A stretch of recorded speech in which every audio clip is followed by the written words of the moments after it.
Good morning, ITR. Today is 7th September. I am Madishmita sharing you today's news headlines. Government suspends FCRA clearance for four Christian groups. DGCA moots formula on refunds for cancelled flights. India, Iran discuss Afghan peace process. NCB questions Ria for 6 hours. Kesav Ananda Bharati, a savior of Constitution. The seer's petition helped preserve the basic structure of the statue. Metro-ready computers in limbo. A boost for businessmen in Gurugram. 6 held for stealing aviation oil from pipelines of a company. 2 held for killing men. And CDRC orders Realty Firm to refund buyers' money. Capital records fresh 3,000 COVID-19 cases. Active cases at 20,909. 11,010 patients under home isolation in Delhi. Ratan Lal case. 2 declared proclaimed offenders.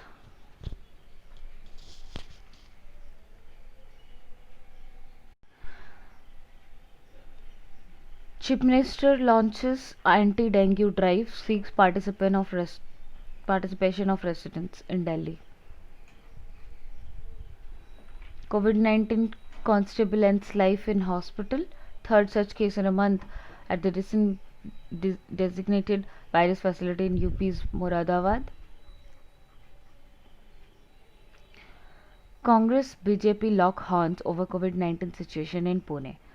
Gadgil blames center for spread of virus. Shirol puts onus on state to run jumbo facilities. Coming to the editorial. Too close for comfort.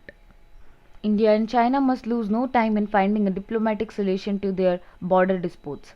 Following Friday's talks in Moscow between the defense ministers of India and China, the prospects of an imminent diplomatic solution to the continuing standoff along the LAC do not appear bright.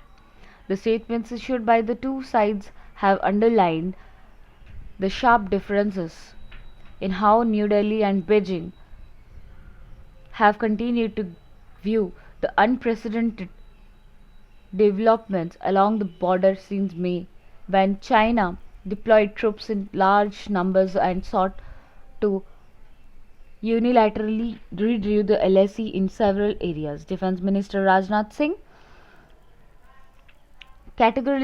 categorically conveyed India's stand, emphasizing that China's actions were in violation of the bilateral agreements.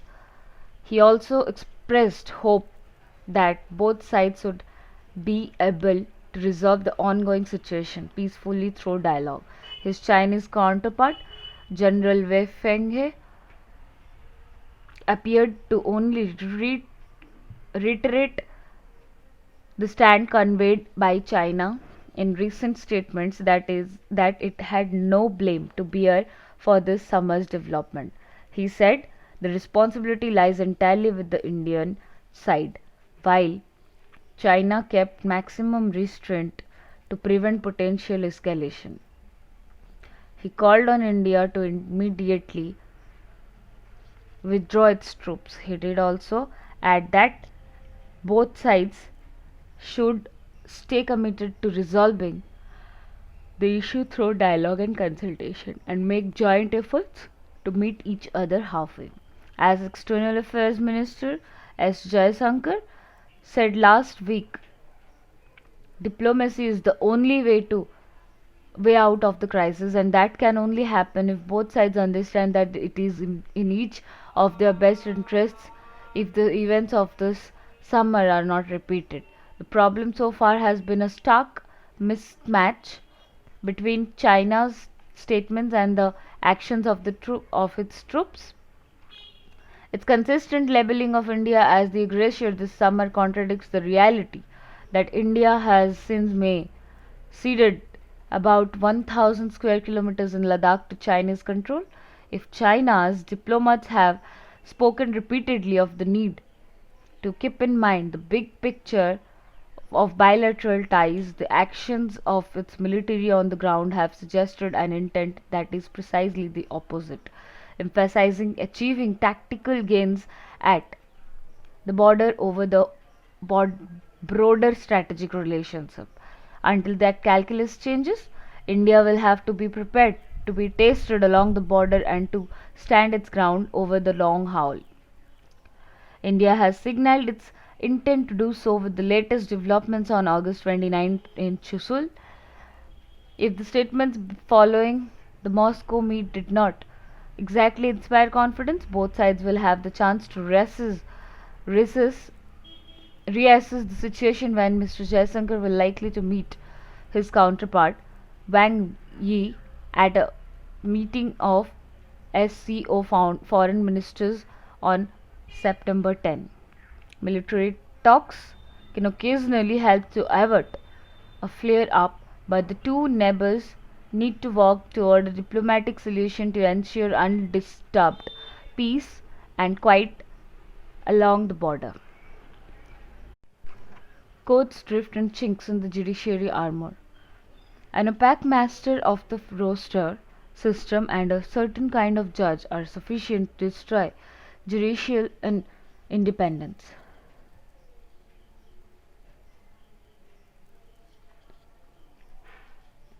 This past fortnight has seen two significant developments in connection with the Indian judiciary. The first was the decision of the Supreme Court of India in the matter of Prashant Bhushan's contempt case, and the second was the retirement of Justice Arun Mishra. So these events, in their own way, magnify the chinks in the armor of the Supreme Court.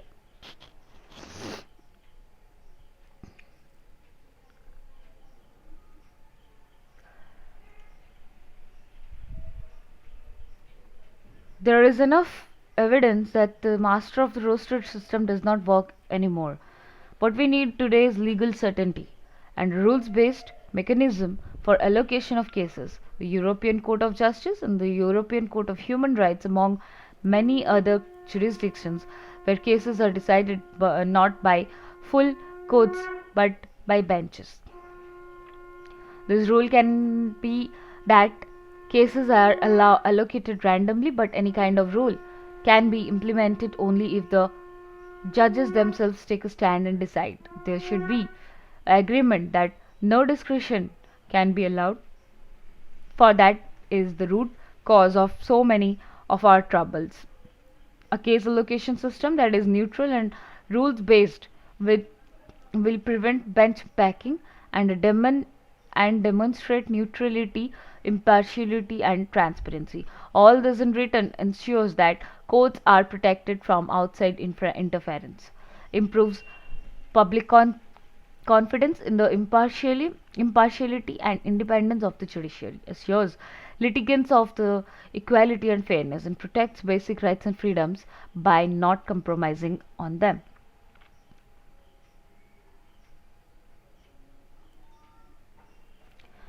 There is a tendency to view the threat to judicial independence in India as emerging from the executive branch and occasionally the legislature. But when persons within the judiciary become pliable to the other branches, it is a different story altogether.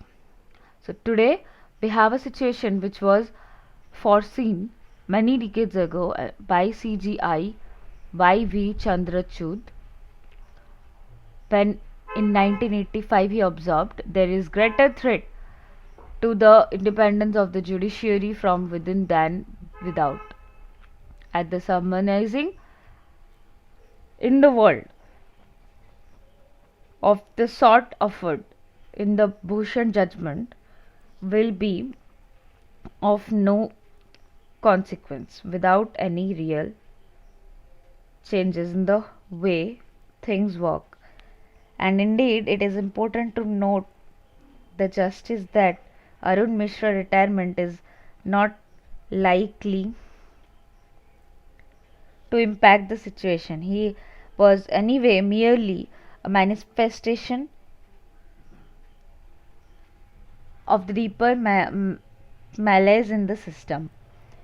Surely this is a good time as any of the judges of the Supreme Court to unite and seriously consider whether self-preservation trumps institutional independence, or whether they truly want to protect the judiciary from their own against an other overbearing executive.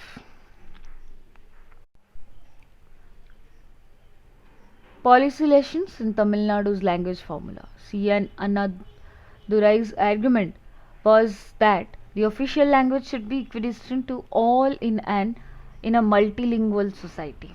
The new education policy misses the vital empirical evidence of Tamil Nadu following a language formula that is distinctly at variance with that of Delhi for the past 50 years, and yet achieving significant positive social and economic changes that many of are obvious of it is surprising.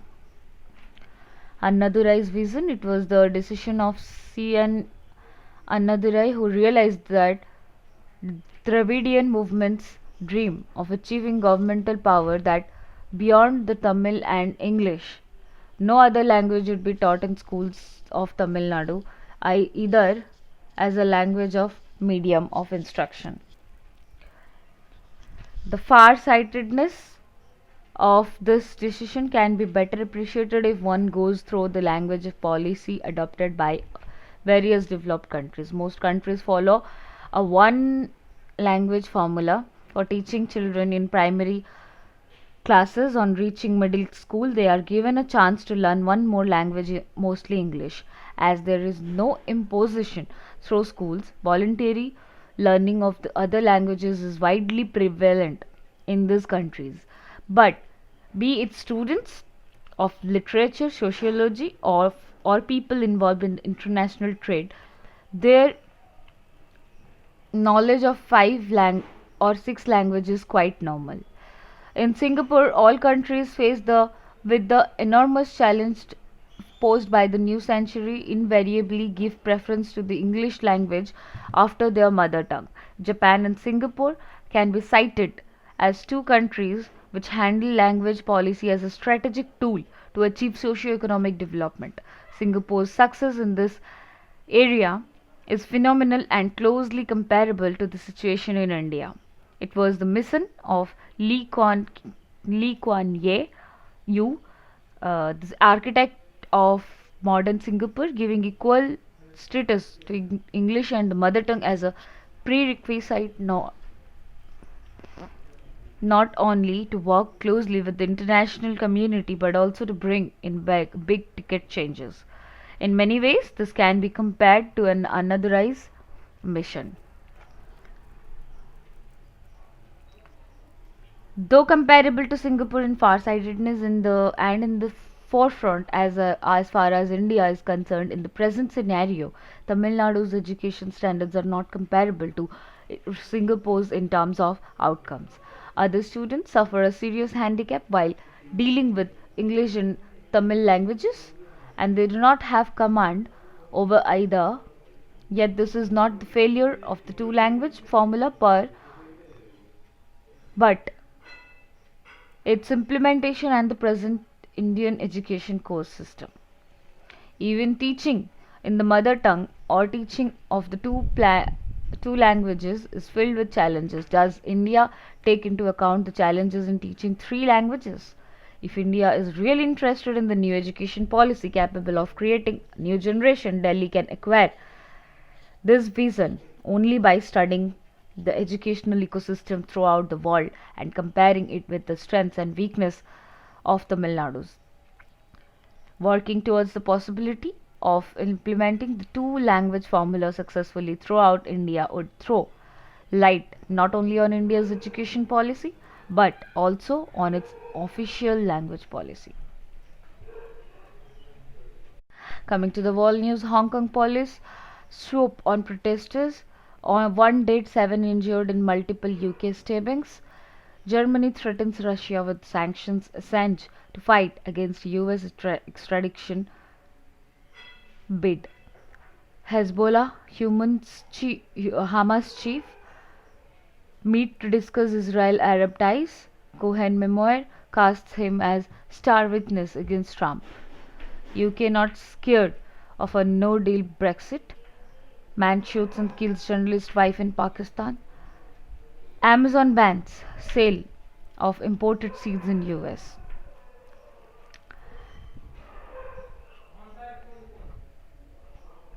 Coming to the business news. When dividends matter, investments should result not only in capital appreciation but also stable cash flows. Coming to the sports news, Serena passes the Stephens test. Butler on song has host England claims series. Cam Force shuttlers from today. Pierre Gasly wins incident packed Monza thriller. Pogacar takes ninth stage Roglic grabs yellow.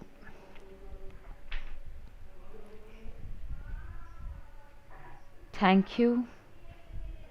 Have a nice day.